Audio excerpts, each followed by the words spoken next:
ఇవాళ టాపిక్ వచ్చేసి the danger of self righteousness, finding humility in God's grace. విషయం ఏంటంటే సెల్ఫ్ రైచియస్నెస్ డేంజర్స్. స్వనీతి. రైచియస్నెస్ అంటే నీతి, సెల్ఫ్ రైచియస్నెస్ స్వనీతి. ఇది చాలా డేంజర్ అండి. ఇది మీరు నీతిమంతులుగా లేకపోయినా పర్లేదు, దేవుడు మిమ్మల్ని ఏం శిక్షించడు, దేవుడు మిమ్మల్ని దూషించడు, మిమ్మల్ని ఎక్కడ దూరం పెట్టడు. కానీ మీరు స్వనీతితో మీరుంటే, మీరు ఏం చేస్తే అది రైటు, నేను చెప్పిందే మాట, వేదవాక్కు, నేను రైటే, మీరే తప్పే మీరు చూసుకోండి, మీరు తప్ప మీరు చూసుకోండి, నేను ఎప్పుడు రైటే, ఐఎమ్ ఆల్వేస్ బెస్ట్, నేను సూపర్, చిన్నప్పటి నుంచి మా అమ్మ నాకు తప్పుడు అడుగులు నేర్పించలేదు, నేను తప్పుడు అడుగులు వేయను, నేను మా నాన్న నాకు తప్పుడు అడుగులు నేర్పించలేదు, నేను ఎప్పటికీ తప్పుడు అడుగులు వేయను, ఏ తప్పు చేయను. ఇట్లాంటి మాట్లాడే వాళ్ళ సంగతి చెప్పాల్సిన. ఇంకొకరి విషయం వాళ్ళకి అనవసరం, వాళ్ళ విషయం వాళ్ళకే. వాళ్ళు ఏం చేసినా దానికి ఒక కారణం ఉంటుంది, వాళ్ళు ఏం చేసినా దానికి ఒక నీతి ఉంటుంది, దాన్ని బట్టి వాళ్ళకి వాళ్ళే రైట్ అని ఫీల్ అవుతూ ఉంటారు. అది ఎప్పటి నుంచి కాదండి, అనాది కాలం నుండి వస్తున్న నీతి ఇది. ఏ నీతి? స్వనీతి. స్వబుద్ధిని ఆధారం చేసుకుని వచ్చిన స్వనీతి. నాకు ఒక బుద్ధి ఉంటుంది, మీకు ఒక బుద్ధి ఉంటుంది.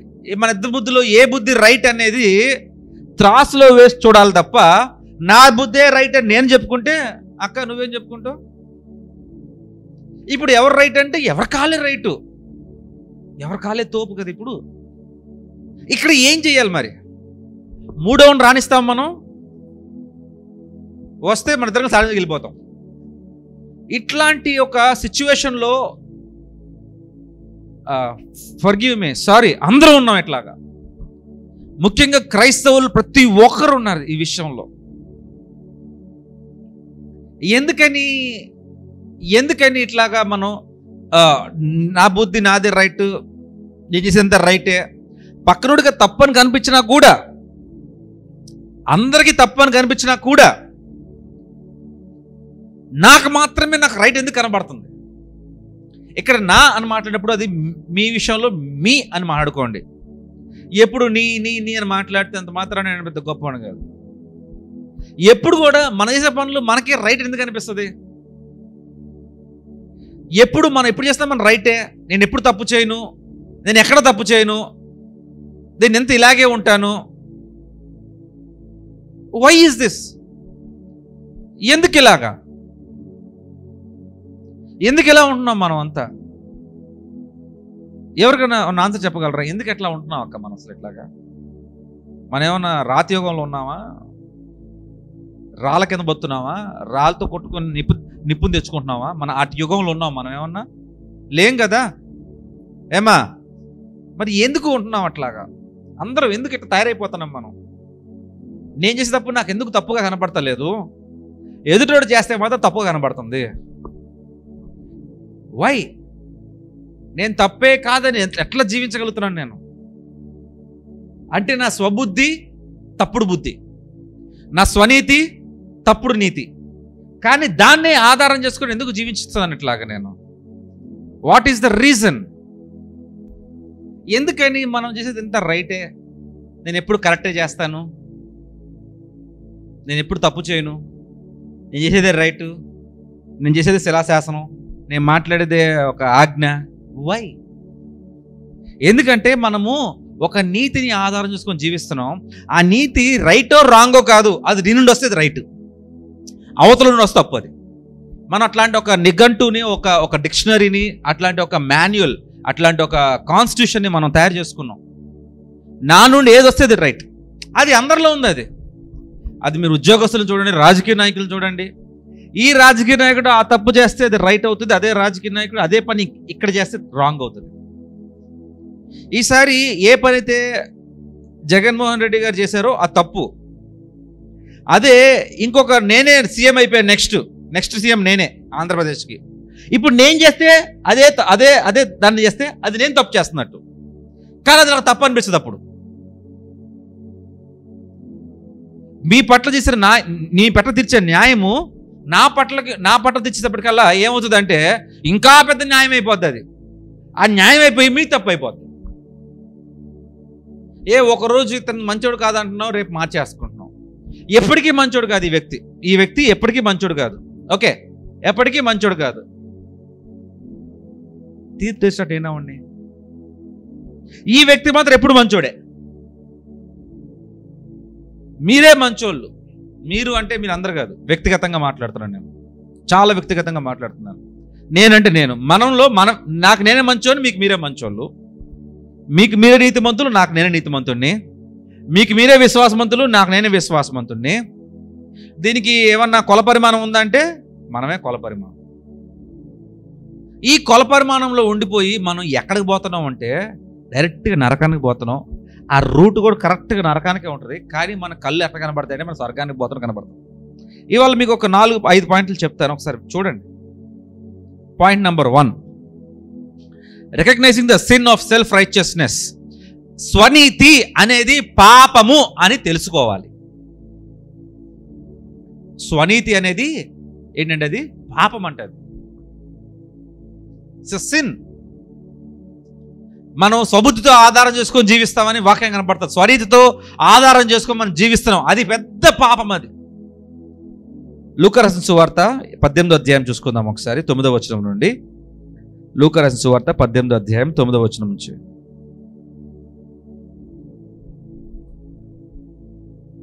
తామే నీతిమంతులమని తమ్ము నమ్ముకొని ఇతరులను తృణీకరించి కొందరులో ఈయన ఈ ఉపమానము చెప్పాను. యేసయ్య ఒక ఉపమానం చెప్తున్నాడు. తామే నీతిమంతులు అనుకుంటున్నారంట. ఎవరైనా చెప్పారా వాళ్ళు నీతిమంతులని? వాళ్ళే అనుకుంటున్నారంట. ఎవరు ఇల్లు అంటే పరిసయ్యులు. ఓకే, తమ్ము నమ్ముకొని ఇతరులను తృణీకరిస్తారు. వాళ్ళు ఎవరు? ఈ కాంటెక్స్ట్ అంతా యేసయ్య పరిసయ్యుల గురించి మాట్లాడతారు. చూద్దాం ఒకసారి 10వ వచనంకి వెళ్దాం. ప్రార్థన చేయుటకే 2 మనుషులు దేవాలయమునకు వెళ్ళిరి. వారిలో ఒకడు పరిసయ్యుడు, ఒకడు సొంకరి, ట్యాక్స్ కలెక్టర్. ఏమండి, ట్యాక్స్ కలెక్టర్. చూద్దాం. పరిసయ్యుడు నిలవబడి దేవా, నేను చోరులను, అన్యాయస్తులను, వ్యభిచారులైనను, ఇతర మనుషుల వలనను, ఈ సొంకరి వలనైనను ఉండనందుకు నీకు కృతజ్ఞతలు చెల్లించున్నాను. వారము నాకు 2 మార్లు ఉపవాసము చేయుచు నా సంపాదన అంతటిలో 10వ వంతు చెల్లించున్నానని తనలో తను ప్రార్థించుచుండెను. అయితే సొంకరి దూరముగా నిలుచుండి ఆకాశం వైపు కనులెత్తుటకైనను ధైర్యము చాలక రొమ్ము కొట్టుకొనుచు, దేవా, పాపినైన నన్ను కరుణించమని పలికాను. అతని కంటే ఇతడు నీతిమంతుడిగా తీర్చబడి తన ఇంటికి వెళ్ళని మీతో చెప్పుచున్నాను. తన్ను తాను హెచ్చించుకున్నవాడు తగ్గించబడును, తన్ను తాను తగ్గించుకున్నవాడు హెచ్చించబడును. అంటే ఇక్కడ ఇద్దరు కనబడుతున్నారు. ఒకడెవరు సొంకరి, మరొకడెవరు పరిసయ్యుడు. ఈ పరిసయ్యుడు ఎట్లా ప్రార్థన చేస్తానంటే, నేను దశమ భాగం ఇస్తున్నా, నేను 2 సార్లు ఉపవాసం చేస్తున్నా, నేను బైబిల్ చదువుతున్నా, చర్చికి వెళ్తున్నా, ప్రార్థన చేస్తున్నా, నేను బొట్టు పెట్టుకోవట్లే, నేను ఏమి చేయట్లా, ఇదిగో వాళ్ళు చూడు నన్ను చూసి వాళ్ళ లేను అని మాట్లాడుతున్నాడు ఈ పరిసయ్యుడు. సొంకరి చూడటానికి కూడా ధైర్యం చాలక రొమ్ము కొట్టుకొని పాపిని నన్ను క్షమించు అని ప్రార్థన చేస్తున్నాడు. కానీ ఇద్దరిలో ఎవరు నీతిమంతుడని దేవుడు తేల్చాడు? సొంకరి. ఎందుకు? తగ్గించుకున్నవాడు ఒకటైతే స్వనీతిని ఆధారం చేసుకోవడానికి ప్రార్థన చేశాడు అతను. నేను నీతిమంతుడిని, నేను 2 సార్లు చేస్తున్నాను, నేను 10వ దశమ ఇస్తున్నాను, అన్నీ తానకే స్వనీతి, తాను రైట్ అనిపించుకుంటున్నాడు. అతనిలా లేను నేను, ఐఎమ్ రైట్. అతను డబ్బు తీసుకుంటున్నాడు, డబ్బు తీసుకోవట్లా, ఐఎమ్ రైట్. నేను 2 సార్లు ప్రార్థన చేస్తున్నా, అతను చేయట్లంలా, ఉపవాసం చేస్తా చేయట్లంలా, I'm right. I'm right, I'm right, I'm right, I'm right అని దేవుడు సందు నుంచున్నాడు వెళ్ళి. దేవుడు ఆడిని ఏమంటున్నాడు? అనీతిమంతుడు అంటున్నాడు. I'm not right, I'm not at all right. నేను నీతిమంతుడే కాదయ్యా, నేను ఒక పాపం చేసిన వాడిని అయ్యా అన్నవాడిని దేవుడు నీతిమంతుడు అంటున్నాడు. జ్ఞాపకం చేసుకోండి. ఇప్పుడు ఈ యొక్క సొంకరి నీతిమంతుడైతే మరి ఈ పరసయుడు ఏమవ్వాలి? అనీతిమంతుడు. దేవుని దృష్టిలో ఎవరు పాపం చేసినట్లు? ఇప్పుడు సొంకరి చేశాడా, పరసయుడు చేశాడా అంటే పరసయుడు చేశాడు. జ్ఞాపకం చేసుకోండి. నేను రైట్, నేను శ్రీనివాస్ గారు లేను, నేను రమేష్ లా లేను, నేను జానన్లాగా అస్సలు లేను, నేను మీకు తెలియదయ్యా. నేను వాక్యం చెప్తాను, పాటలు పాడతాను, కీబోర్డ్ కొడతాను, పిల్లలు సండే స్కూల్ తీసుకుంటాను, అది చేస్తాను, ఇది చేస్తాను, వాళ్ళు ఏం చేయట్లేదు. ఒక్కవేళ ఇదే నా ప్రార్థన అయితే నాకంటే అనీతిమంతుడు ఇక్కడ ఎవ్వడూ లేడు. నన్ను మించిన అనీతిమంతుడు ఇక్కడ లేడు. దేవుని దృష్టిలో నువ్వు ఏం చేస్తున్నావో చెప్పనవసరంలా, ఆయన చూస్తూనే ఉన్నాడు. నీ హృదయంలో ఏదో పారాగ్రాఫ్లు స్టోరీస్ ఉన్నాయేమో, అవన్నీ నువ్వు చదవక్కర్లా. నువ్వు చెప్పక మునిపే ఆయన నీ హృదయంలో రహస్యాలు ఎరిగినవాడు. సినిమా హీరో దగ్గర ఒక ప్రొడ్యూసర్, డైరెక్టర్ కూర్చొని స్టోరీ చెప్పినట్టు చెప్పక్కర్లా ఆయనకి. మన జీవితం మొత్తం తెలుసు ఆయనకి. ప్రియమైన దేవుని బిడ్డలారా, జ్ఞాపకం చేసుకోండి. ఒకరికంటే ఒకరు గొప్పని చెప్పుకున్న దేవుని దగ్గరికి వెళ్తే అంతకంటే దుర్బలుడు, అంతకంటే హీనుడు ఇక లేడు. I'm recognizing myself as a righteous person. నేను నీతిమంతుడని రికగ్నైజ్ చేసుకుంటున్నాను. నేనే, నాకు దేవుడు చెప్పట్లే నీతిమంతుడని, నన్ను నేనే చెప్పుకుంటున్నాను. దేవుడు చెప్పడు, మనుషులు చెప్పరు, ఎవరు చెప్పరు, మనమే సర్టిఫికేట్ రాసేసుకుంటాం. అదే స్వనీతి. నేను నీతిమంతుడను, నేను తప్పు చేయను, నేను ఇంతే, నా మాటే శాసనం, నా శిలాఫలకం, నేను చెప్పి చేయాల్సింది. Come on man. రాతి యుగంలో ఉన్నావా, లేకపోతే రాళ్ళు కొట్టుకుని నిప్పులు తయారు చేస్తున్నావా? మనమేమన్నా అడ్వాన్స్ సొసైటీలో ఉన్నాం. నీతిమంతుడు ఉండడం చాలా కష్టం, అంత ఈజీ కాదు. ఆయన దేవుడి దగ్గరికి ఏ రీతికి వెళ్తున్నాం మనం? రొమ్ములు ఇరుచుకొని పోతున్నామా, రొమ్ములు ముడుచుకొని వెళ్తున్నామా, మెడలు ఎగరేసుకొని వెళ్తున్నామా, మెడలు దించుకొని వెళ్తున్నామా దేవుని దగ్గరికి? చాలా జ్ఞాపకం చేసుకోవాలి ప్రియమైన దేవుని బిడ్డలారా. ఈ యొక్క పరసయుడు తన గురించి తను చెప్పుకుంటే బాగుండే, వాడిలా లేరని చెప్తున్నాడు మళ్ళీ. అంటే ఆడికంటే బెటర్ అని అనుకుంటున్నాడు. మీకంటే బెటర్ నేను అని దేవుడు ప్రూవ్ చేసుకుంటున్నాడు. దేవునికి తెలీదా ఎవరు బెటర్ అనేది?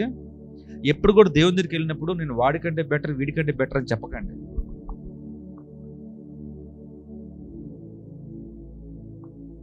పాడైపోతాం. Point number 2, the dangers of religious pride. ఈ రిలీజియస్ ప్రైడ్ అంటే ఏంటంటే, మతపరంగా ఆధ్యాత్మికంగా మనకేదో కొన్ని విషయాలు తెలుస్తాయి. ఏమండి, సీను గారు తెలియని కొన్ని విషయాలు రమేష్ కొన్ని ఎక్కువ తెలిసి ఉండొచ్చు. ఓకే, రమేష్ కొన్ని తెలియని విషయాలు జానానికి ఇంకొంచెం ఎక్కువ తెలిసి ఉండొచ్చు. బైబిల్ జ్ఞానం. ఓకే, బైబిల్ జ్ఞానము జానానికి ఉన్నంత మాత్రాన,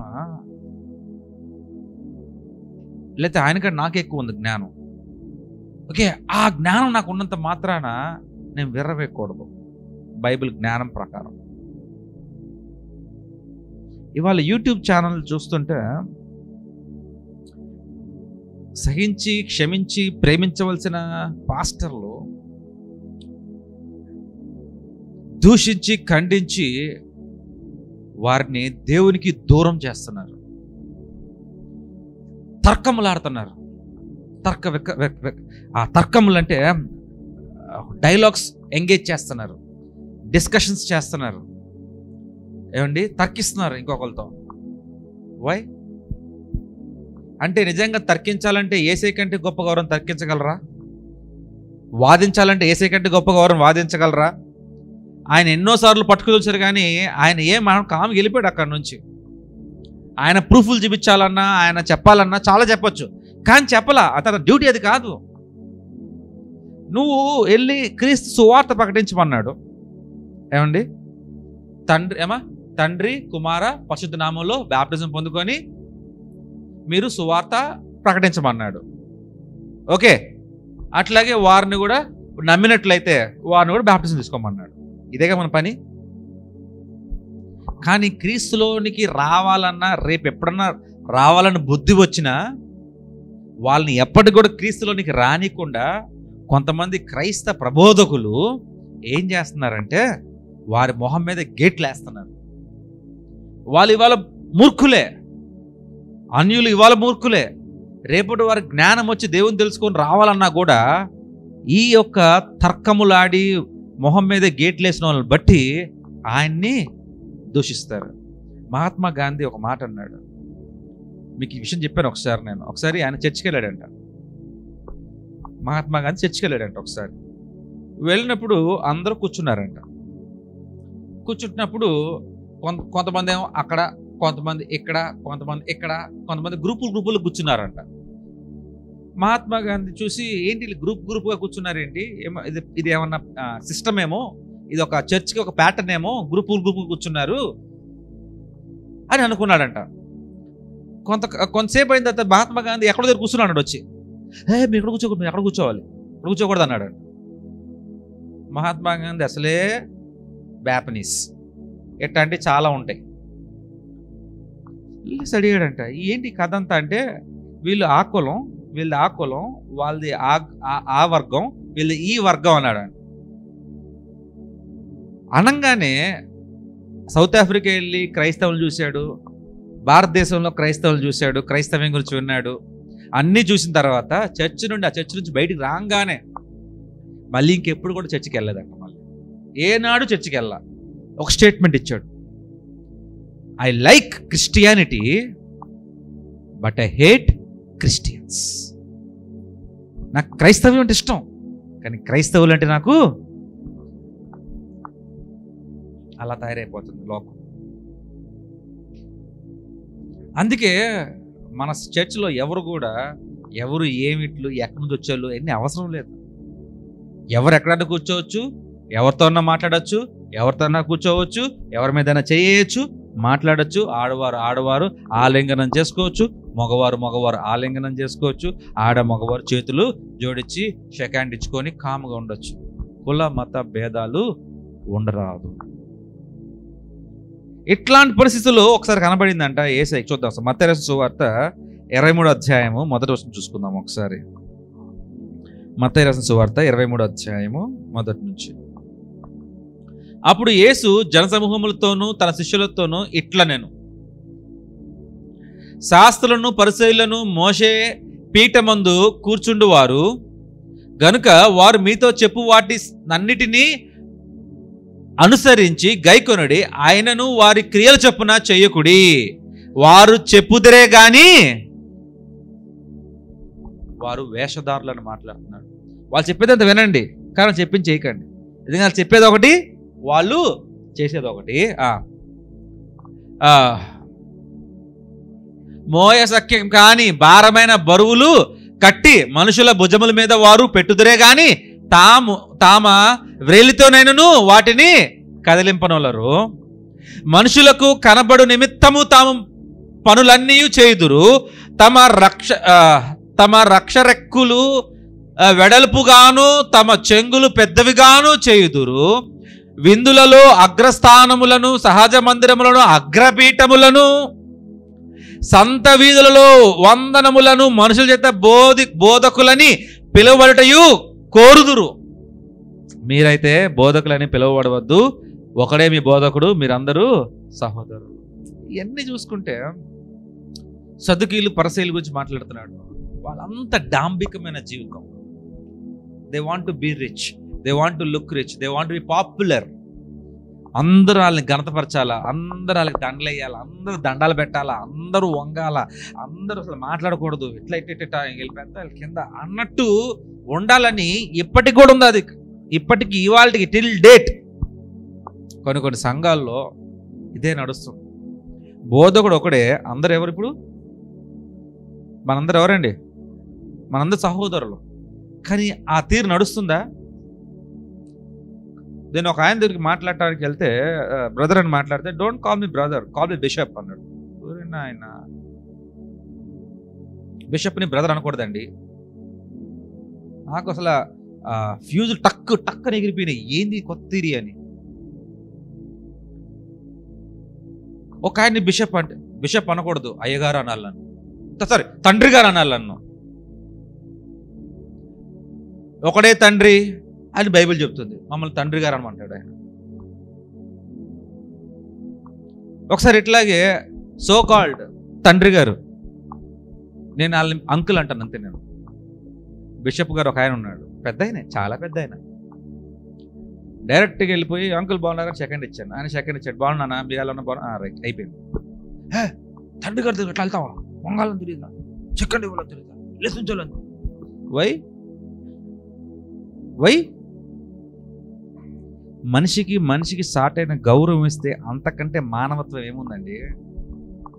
వంగిపోవాలా అంటే ఇప్పుడు ప్రార్థన అయిపోయిన రమేష్ వంగిపోవాలా, నాకు పడిపోవాలి ఇట్లాగా? తమ్ముడే, అవసరం లేదయ్యా. We are brothers.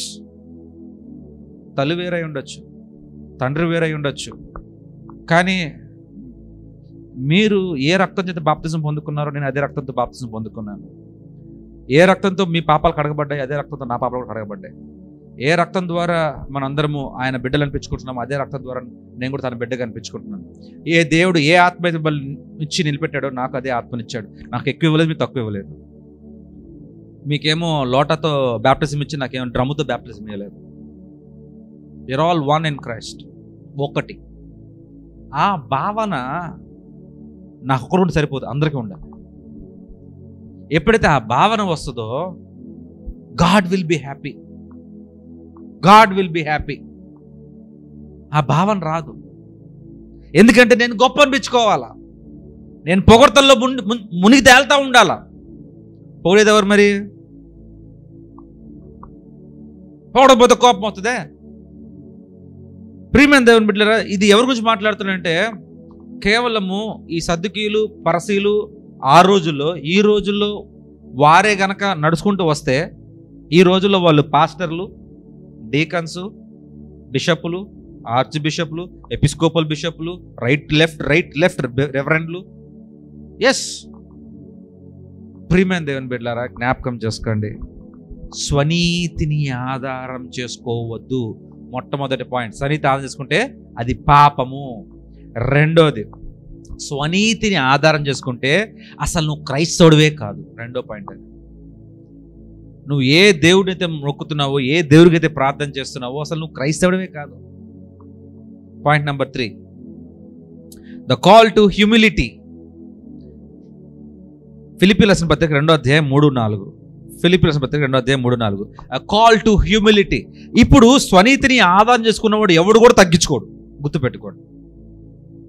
తగ్గింపు మనసు ఉండదు, తగ్గింపు హృదయం ఉండదు, తగ్గింపు మాట ఉండదు, తగ్గింపు జీవితం ఉండదు. ఎవడు స్వనీతిని ఆధారం చేసుకున్నవాడు వాడు తగ్గడు. ఇట్ట అంటాడు, ఇంకంతే. తగ్గడు, అస్సలు తగ్గడు, నెవర్. ఏ ఒక్క పాయింట్ కూడా తగ్గడు. తగ్గాల్సిన ఆలోచన కూడా రాదు వాళ్ళకి, ఎందుకంటే వాళ్ళు స్వనీతిని ఆధారం చేసుకొని జీవిస్తున్నారు. మార్పు చెందని జీవితం, మార్పు రాని జీవితం, మెడని వంగని జనాంగము, ఎన్నటికీ మార్పు రాదు. Never will come. ఏదో పెద్ద దెబ్బ తగులుతుంది, అప్పుడు తెలుస్తుంది. వారి హృదయాలన్నీ రాతి హృదయాలు అయిపోతాయి. దేవుడు ఆ రాతి హృదయం తీసి మాంసం హృదయం పెడితే ఆ మాంసం ఉండదు, దాంట్లో ప్రేమ ఉండదు, రాయే, రెప్ప రాయి ఉంటుంది, కాంక్రీట్ క్వారీ స్టోన్ ఉంటుంది, అట్లా ఉంటుంది. వాళ్ళు ఎప్పటికీ తగ్గించుకోరు, ఎన్నటికీ, నో మ్యాటర్ వాట్.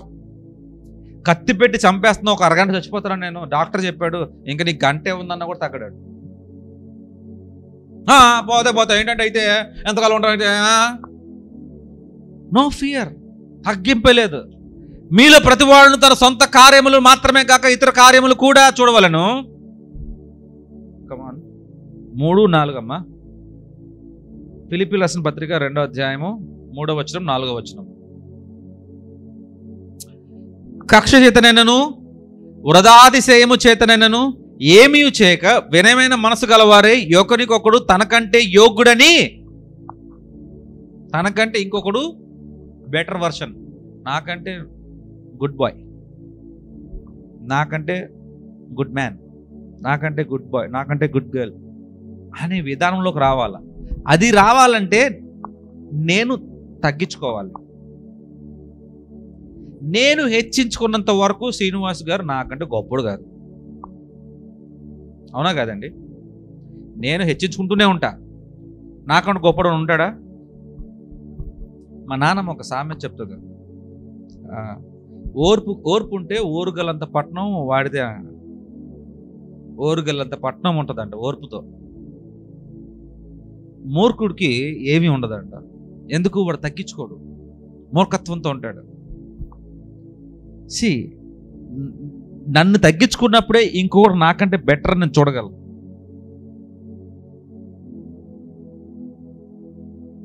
నువ్వేంటి నా చెప్పేది? నీకంత ఉందా? నీకంత ముళ్ళు ఉందా?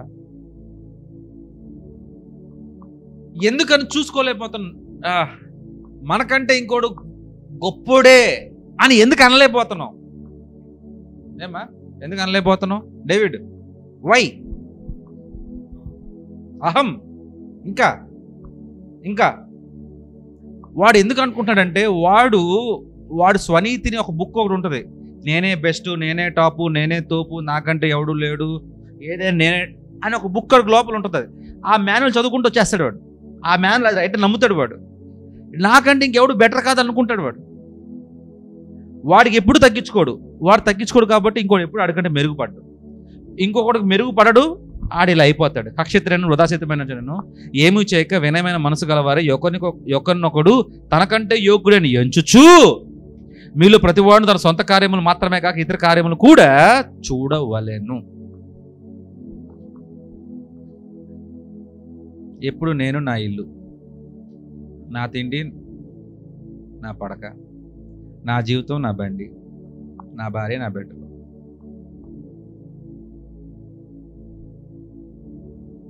ఏమనుందండి అక్కడ? సొంత కార్యములకే కాక, అమ్మా లాస్ట్ ఏమనుంది తల్లి? సొంత కార్యమే కాక ఇతరులంటే ఎవరు? ఇంటి పక్కన వాళ్ళ,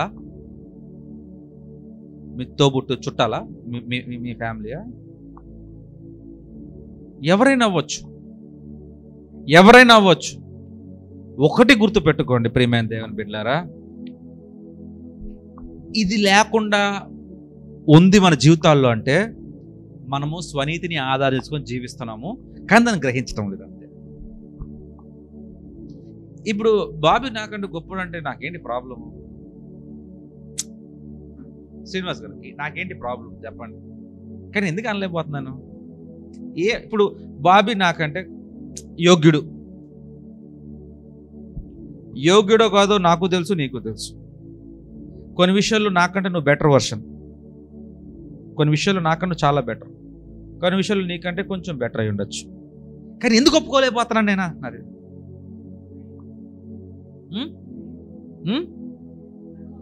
గర్వం, అహం. ఎందుకు? అదే ఎందుకు వస్తుంది? ఈగో వస్తుంది, గర్వం వస్తుంది, అన్నీ వస్తున్నాయి. ఎందుకు వస్తున్నాయి? స్వనీతి, నేను రైట్. ఎప్పుడైతే నాకు తెలుసు, నేను టాపు, నేను తోపు అనుకున్నానంటే అది అహం, గర్వమే. కానీ నాకు మాన్యువల్ ఉంది, స్వనీతి. నేను దాన్ని నమ్మాను కాబట్టి, నా స్వబుద్ధిని నేను నమ్ముతున్నాను. నేను రైట్ అనే స్వబుద్ధి నాకు ఉంది కాబట్టి, స్వనీతిని అది ఉంది కాబట్టి, అది నమ్మాను కాబట్టి నాకు అహం, గర్వం అన్నీ వచ్చేస్తాయి బయటికి. అవి వచ్చి ఇంకొకరిని యాక్సెప్ట్ చేయలేకపోతున్నాను నేను. I can not accept any person in life. ఒక మనిషి తిడితే మనం యాక్సెప్ట్ చేయలేము, ఒక మనిషి మనల్ని దూషిస్తే యాక్సెప్ట్ చేయలేము. ఎందుకు? అంతే. స్వనీతి, స్వబుద్ధి, యేసుక్రీస్తు వారి బుద్ధి అయ్యే మీ నీతిని దయచేయండి. మీ యొక్క స్వనీతిని, మీ నీతిని, మా నీతి కాదు, మీ నీతిని మాకు. అందుకే ఆయన అంటున్నాడు, నేను ఆకాశం నుండి భూలోకంలో చూడగా ఒక్క నీతిమంతుడు కూడా ఒక్క నీతిమంతుడు కనపడలా. ఎందుకు కనపడలా? అనీతిమంతులు ఉన్నారా? పోనీ అందరు స్వనీతిమంతులు ఉన్నారు. అందరు స్వనీతిమంతులుగా ఉండి వారు అనీతిమంతులుగా మారుతున్నారు. అంతేగాని నీతి అనీతి మధ్యలో ఒక కేటగిరీ ఉంటుంది. ఆ కేటగిరీ ఎవరూ లేరు. అటు నీతి ఇటు అనీతి, నీతి అవినీతిలా అనీతిమంతులు ఉన్నారు.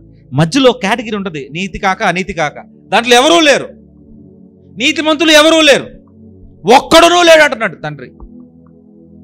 అందరూ ఏమంట? అందరూ అనీతిమంతులే.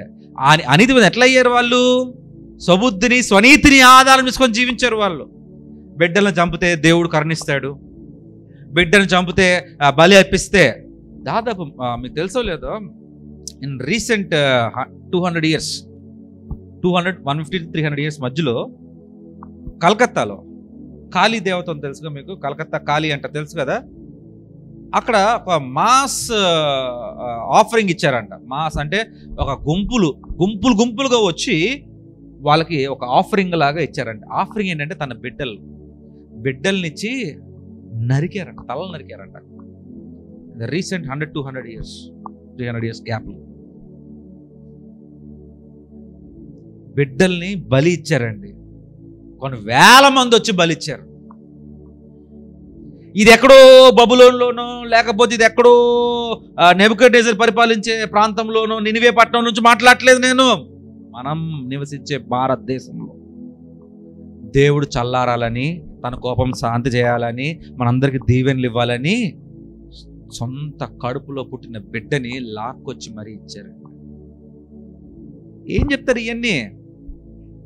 గొప్ప దేశము, పెద్ద దేశం చెప్పండి, ఓకే. ఇవన్నీ ఎవరు మర్చిపోతారు? ఎక్కడైనా బుక్స్ లో ఉంటాయా ఇలా చేశారని హిస్టరీలో? నెవర్. దేవుడు చల్లారాల, దేవుడు చక్కగా చూడాలా, సంపు ఏంది ఇది? వాడు దేని ఆధారం చేసుకొని జీవించాడు? వాడికంటూ ఒక బుక్ ఉంది, స్వనీతి. ఎస్, ఇవాళ రోజు ఎవడన్నా అడిగితే నీ బిడ్డ ప్రాణము ఇవ్వాలి అంటే తల్లి అయినవాడు తండ్రి అయినవాడు ఫస్ట్ నా ప్రాణం తీసుకుంటాడు. మరి నా ప్రాణం తీసుకునే తల్లిదండ్రులు నా బిడ్డ ప్రాణం ఇస్తానన్నవాడు వాడిని ఏమన్నాలి? మరి వాడి స్వనీతిని అనీతిమంతులు అనరా? అని స్వనీతిని ఆధారం చేసుకొని జీవించాడు. నా బిడ్డ ప్రాణం తీసుకో కావాలంటే అన్నాడు.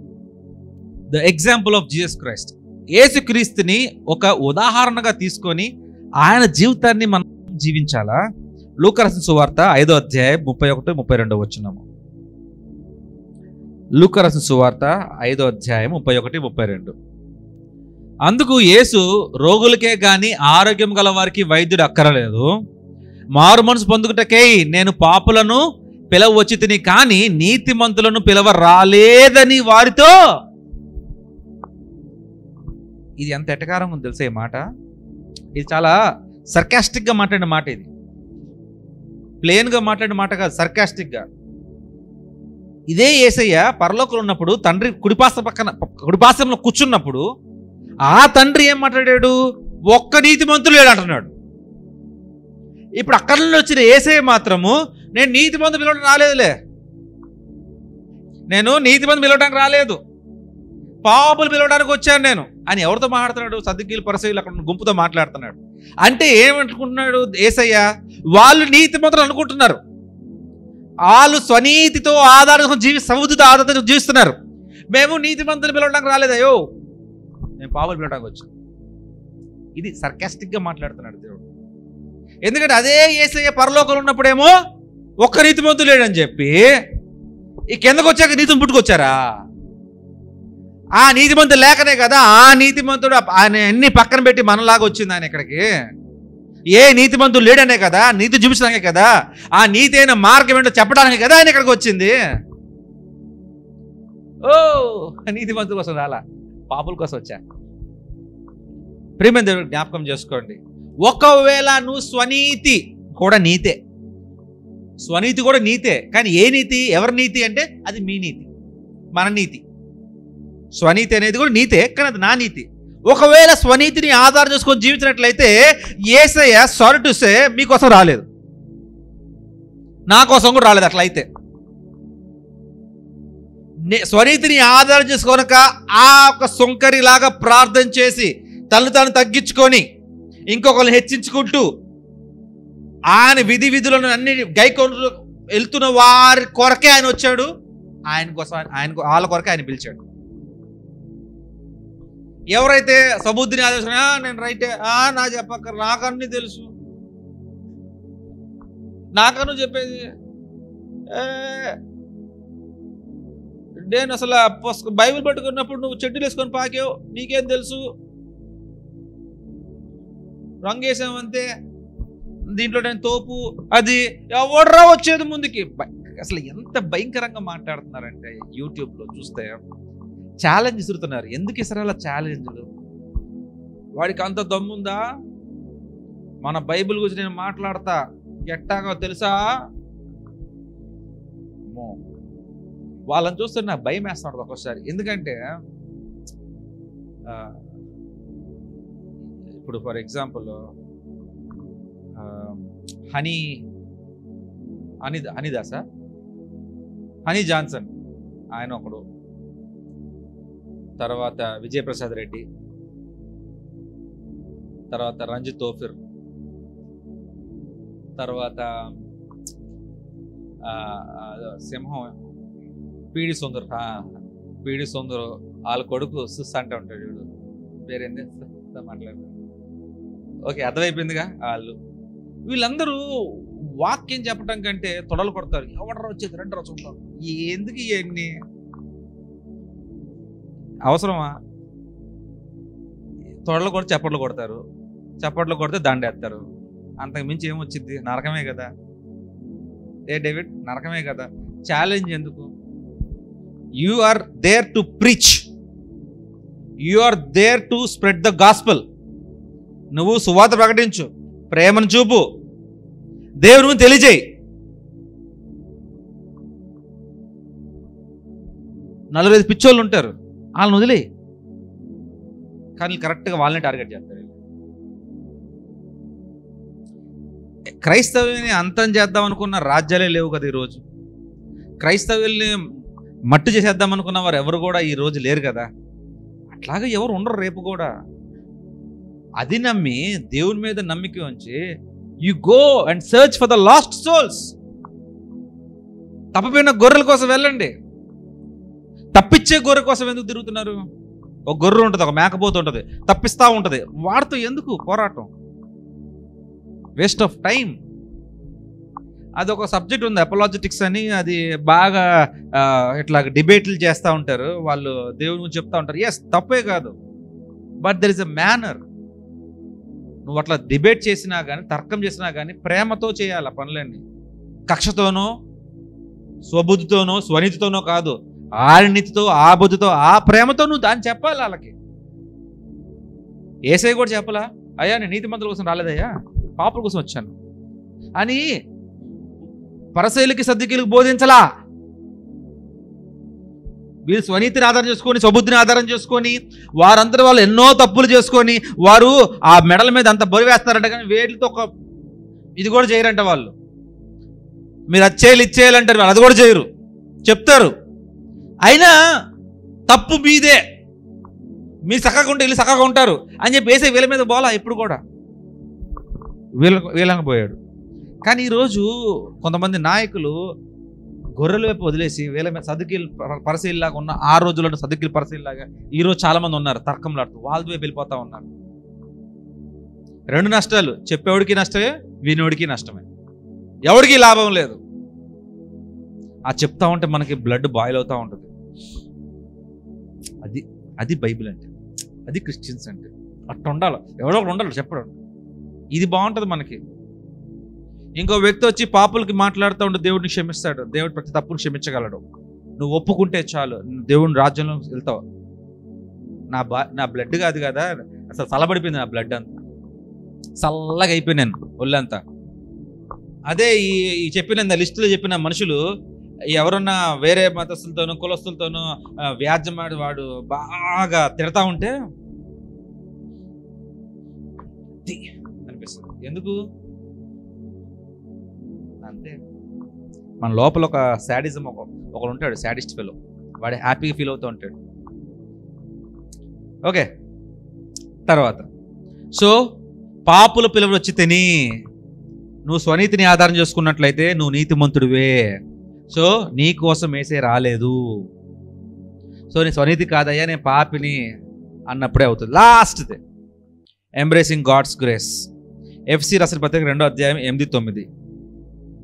ఎఫ్సి రాసిన పత్రిక 2వ అధ్యాయం 8-9. Embracing God's grace. ఎన్ని ఉన్నా దేవుని యొక్క కృప, వాటిని మనం హత్తుకోవాలి. మారు మనసు పొందుటకై నేను పాపులను పిలవచ్చి తిని కానీ నీతిమంతులు 8 చదవలేదు నేను. మీరు విశ్వాసం ద్వారా కృప చేతనే రక్షించబడి ఉన్నారు. ఇది మీ వలన కలిగినది కాదు, అది దేవుని వరమే. అది క్రియ వలన కలిగినది కాదు గనుక ఎవడును అతిశయ పడవలసిన అవసరం లేదు. నెవర్. ఏదో నేను గొప్పవాడిని కాబట్టి దేవుడు నన్ను పిలిచాడు, మా అమ్మ నాన్న ఎంతో ప్రార్థన చేశారు కాబట్టి నన్ను దేవుడు పిలిచాడు, మా అమ్మ నాన్న చిన్న చర్చి తీసుకెళ్ళారు కాబట్టి నన్ను దేవుడు పట్టుకున్నాడు, నేను ఎంతో బైబిల్ స్టడీ చేశాను కాబట్టి నాకు దేవుడు చర్చనిచ్చాడు, నేను ఎంతో కమాన్ ఈ లిస్ట్ పెద్దగా ఉంటుంది. కేవలం ఆయన కృప వల్లనే. నువ్వేమేమి విన్నావో అది దేవుని కృప వల్లనే. ఓకే, నువ్వు ఏదైనా కోల్పోయావు, అది దేవుని కృప వల్లనే అనుకో. పొందుకున్నావు దేవుని కృప వల్లనే. దేవుడు తప్పించాడు, దేవుని కృప అది. ఏదో తప్పించాడు. సరే, నాకు ఇలా కాలు ఇరిగినప్పుడు నేను ఇంట్లో కూర్చున్నాను. ఏనాడు చర్చికి రావడం ఆపలా, ఆ కుంటుకుంటూనే వచ్చా చర్చికి కూడా. ఆ రోజు కుంటుకుంటూ ఉన్నప్పుడే నుంచోనే ఈ కాలు పైన పెట్టే కీబోర్డు కొట్టుకుంటూ ఉన్నా. ఇలాగే దేవుని ఆరాధించా. ఆ కాలు అలాగే ఉంది, అలాగే వాక్యం బోధించడం జరిగింది. Okay, whatever it is, come on. 2 కాళ్ళు ఇప్పుడు చేశాంగా, 1 కాలు ఉంటే చేద్దాం, ఎందుకు ఆగాల? ఏదైతే అది. కానీ అప్పుడు నేను అనుకున్నా, ఏదో కాలు ఇరక్కొట్టినట్టు నీకు థ్యాంక్స్ అయ్యా, ఏమో బండి మీద నాకు పెద్ద ఆపాదే తప్పించావేమో, లేకపోతే ఆ 2 కాళ్ళు ఉంటే నేను ఏదన్నా స్కేటింగో లేకపోతే నేను కారులోనో బండి మీద వెళ్తున్నప్పుడు ఎంతకంటే పెద్ద ఆపద ఉంచేదేమో, నాకు దాని నుండి తప్పించావేమో. I'm thanking you Lord, thank you so much. కాలు ఇరక్కొట్టేందుకు బాధ లేదు, ఇంకా పెద్ద ఆపద తప్పించడం సంతోషం. See whatever it is, మన దగ్గర కోల్పోయినప్పుడు థ్యాంక్స్ చెప్పుకోవాలా. ఎందుకంటే అది ఉండటం వల్ల నీకు అంతకంటే ఎక్కువ నష్టం కూడా కలుగుతుంది. దేవుడు ఒక్కోసారి ఇస్తాడు, కొన్ని తీస్తాడు. అన్నీ మన మంచికే, అంత మేలుకే. అది జ్ఞాపకం చేసుకోండి. సో నేను చిన్న రీక్యాప్ చేస్తాను ఈ యొక్క వాక్యాన్ని. ఎవరు కూడా స్వనీతిని ఆధారం చేసుకొని జీవించకండి. ఏమ్మా అన్న, నువ్వా నేనైనా సార్, ఎవడైనా సార్, దీన్ని ఒకవేళ ఫస్ట్ పాయింట్ స్వనీతిని ఆధారం చేసుకుంటే అది ఏమంటే పాపం. అంటే అది పాపం. You are directly sinning before God, saying that I'm righteous. So ఆ పరసయుడు సొంకరి కంపేర్ చేసుకోవటం, నేను కుమారి కంపేర్ చేసుకున్నా, నా చెల్లి చూడు ఎట్లా ఉంది, ఇంకెట్టున్నాను చూడు, వేస్ట్ ఫెయిల్ అయిపోతాను నేను. లేదా అట్లా చెట్టున్నాడు, నేను ఎట్టున్నాను చూడు, వేస్ట్ ఫెయిల్, నేను వేస్ట్ ఫెయిల్ అయిపోతాను. నేను ఒకరితో కంపేర్ చేసుకొని వాడికంటే నేను బెటర్ వర్షన్ అని చెప్పుకోవడం అవసరం లేదు. ఒకవేళ నువ్వు బెటర్ వర్షనా, దేవునికి మహిమ కలిగి ఇలా చెయ్యి, అంతే, అయిపోయింది. ఇంకొక కంపారిజన్ అవసరం లేదు. పాయింట్ నెంబర్ 2, అట్లాగే ఈ యొక్క మత బోధకులు, విద్వాంసులు, వీళ్ళందరూ కూడా చెప్తారు కానీ చేయరు. చెప్తారు కానీ చేయరు. అట్లాగే మనం చెప్పేవాళ్ళుగా ఉండి చేయలేకుండా ఉండి మనం అంత నీతిమంతులుగా బోధిస్తాం, అంత ఘనత కావాలి, అంత మనకే కావాలి, అంత నేను చెయ్యి ఇట్ట ఉండాలి, అందరు ఇట్ట కింద ఉండాలి, అంత స్వనీతితో వచ్చే బుద్ధులు. బైబిల్ ఏమంటుంది? అందరు కూడా ఏమంటుందండి? సహోదరులు. అంతే. We are all brothers in Christ. We are all brothers and sisters in Christ. అంతే, ఇదొకటే క్వాలిఫికేషన్ మనకి. Point number 3, call to humility. తగ్గింపుతనం. తగ్గించుకోవాలి. తగ్గించుకొని ఏం చెప్పాలా? నాకంటే మీరే గొప్ప అని అని ఇప్పుడు వాక్యం అయిపోగానే మీరు వచ్చి పాస్టర్ గారు మీరు నాకంటే గొప్ప అని ఓర్కలు చెప్పడం కాదు, మీరు చెప్పనవసరం కూడా లేదు. You behave like that. మీరు అలా బిహేవ్ చేయండి. ఓకే, నాకంటే మీరు యోగ్యులు, గుడ్, మీ దగ్గర నేర్చుకోవాల్సిన చాలా ఉంది. You are better than me, you have a better version. మీ దగ్గర నేర్చుకోవాల్సిన కొన్ని ఉన్నాయి, మీ దగ్గర నేర్చుకోవాల్సిన కొన్ని ఉన్నాయి, మీ దగ్గర ఈ మాదిరితనంతో జీవించండి. హృదయంలో ఆ ఉద్దేశం ఉంటే చాలు, దేవుడు చూస్తాడు. దాని కూడా మనం అందరూ చెప్పుకోనక్కర్లా. నేను చెప్పేశాను, మొన్న చెప్పే కదా నీకు నువ్వు నాకని బెటర్ అని, మొన్న కూడా చెప్పే కదా నా బెటర్ అని చెప్పాను, చూసారా? ఈ అక్కర్లేదు. ఆ భావనతో జీవించాలా. పాయింట్ నెంబర్ 4, రోగం లేనివాడికి డాక్టర్ అక్కర్లా, రోగంతో ఉన్నవాడికి డాక్టర్. అట్లాగే స్వనీతిని ఆదాయం చేసుకున్నవాడికి ఏసే అక్కర్లా. ఆయన వచ్చింది కూడా అనీతిమంతులకు, పాపుల కొరకు వచ్చాడు ఆయన. సో నువ్వు స్వనీతిని ఆధారం చేసుకున్నట్లయితే నువ్వు పాపం చేసిన వాడివై నీవే నీతిమంతుడు అనుకుంటున్నావు కాబట్టి నీ కోసం ఆయన రాలేదు. లాస్ట్ది ఎంబ్రేసింగ్ గాడ్స్ గ్రేస్. ఏదైనప్పటికీ కూడా మన గొప్పతనం ఫీల్ కాకండి. ఏదో మీకంటే ఈరోజు ఒక మెట్టు పైకి ఎక్కాను కాబట్టి మీకంటే గొప్పవాడిని నేను అనుకున్నా, లేదా ఇంకొక విషయంలో మీరు గొప్పవాలనుకున్నా, అందరు వెళ్ళేది ఆఖరికి ఎక్కడికి పోతాం? అందరూ బొందలోకి పోతాం. ఇంకెక్కడికైనా పోతామా? తర్వాత ఏడకి పోతాం? నరకానికి పోతాం. అటు జీవితం మనం ఎందుకు జీవించాలి? ఇప్పుడు ఏమవుద్దండి? ఎన్ని ఆయన ఇచ్చాడు, ఆయనే ఇచ్చాడు, ఆయన మంచి కోసం తీసుకున్నాడు. The lord gives and the lord takes, blessed be the name of the lord. నీకే మహిమ కలుగును గాక. అలా ఉండి ఒకరినొకరు సహించుకుంటూ, ఒకరినొకరు క్షమించుకుంటూ ముందుకు పోతూనే ఉండాలి. ఎప్పుడైతే ఇది మన జీవితాల్లో కనపడలేదో, మనము ఒక స్వనీతిని, నేను రైట్, నేనే రైట్, నేను రైట్ అంటే తప్పులేదు, నేనే రైట్, ఇది ఇంతే, మారను, మార్పు చెందను, ఇది శాసనం, శిలాశాసనం, అక్కడ ప్రాబ్లం వచ్చేస్తుంది. ఎంతగా ప్రాబ్లం వస్తుందంటే దేవుడే మనల్ని చూసి అసహ్యపడేంతగా మారిపోతాం. మరి ఆ రీతిగా ఉండొద్దు. మనం అందరం కూడా స్వనీతిని ఆధారం చేసుకొనక మనం తగ్గించుకుంటూ, ఆయన్ని మహింపరుచుకుంటూ, ఎదుటి వాళ్ళని హెచ్చించుకుంటూ మనం ముందుకు వెళ్దాం. ప్రార్థన చేసుకుందామా? ఎస్, అందరు నాతో కలిసి ప్రార్థన చేయండి. స్తుతి స్తుతి స్తుతి స్తుతి స్తోత్రం తండ్రి, మహోన్నత పరిశుద్ధుడ, వేలాది కోట వందనాలు తండ్రి. మీరు ఇచ్చిన భాగ్యాన్ని బట్టి వందనాలు అయ్యా. మీ యొక్క కృప మా మీద మెండుగా ఉన్న విధానాన్ని బట్టి మేము నడవగలుగుతున్నాం, కానీ ఇది మా బలము కాదు అయ్యా. మీ యొక్క కృప, మీ యొక్క శక్తి ప్రతి ఒక్క కుటుంబాల్లో నింపమని, మీ యొక్క ప్రభావం చేత ప్రతి ఒక్క కుటుంబం బలముగా నడవబడలాగిన తండ్రి, బలముగా తండ్రి ఎత్తైన స్థానంలోకి నడిపించమని కోరుతూ ఈ చిన్ని ప్రార్థన ప్రభువైన యేసుక్రీస్తు వారి నామమున అడిగి వేడుకుంటున్నాం తండ్రి. పరలోకమందున్న మా తండ్రి, నీ నామం పరిశుద్ధపరచబడును గాక, నీ రాజ్యం వచ్చును గాక, నీ చిత్తం పరలోకమందు నెరవేరునట్టు భూమి మీద నెరవేరును గాక. మన దిన ఆహారం మాకు దయచేయము, మా ఎడల అపరాధం క్షమించినట్లు మా అపరాధం క్షమించము. శోధనలు దగ్గర దుష్టుతమైన రాజ్యము, శక్తి, మహిమ నిరంతరం నీవేనావు తండ్రి. May the love of Father, grace of Jesus Christ, communion and fellowship of the Holy Spirit now and forevermore. And all the God's children says, Hallelujah.